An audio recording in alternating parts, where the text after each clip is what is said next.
Өөрийгөө таних. Та өөрийгөө мэдснээр эхлээд өөрийгөө ойлгож таньна гэж юу гэсэн үг болохыг тайлбарлая.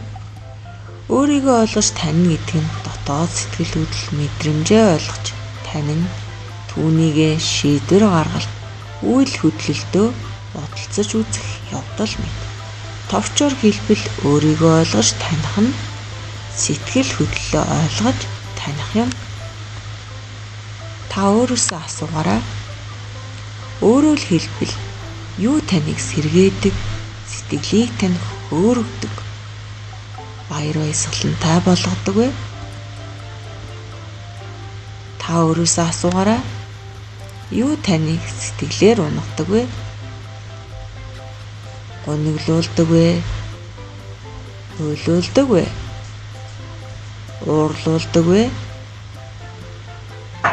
Энэ бүгдийг мэдснээр өөрийгөө сайн мэддэг хүн таатай мэдрэмжтэй сайн сайхан байлгахын тулд юу хийх, ямар шийдвэр гаргахаа мэдэж өөрийгөө таагүй мэдрэмж, таагүй нөхцөл байдалд хүрэхгүй тулд юу хийхгүй зайлсхийх, ямар шийдвэр гаргах вэ гэдгээ мэддэг гэсэн үг.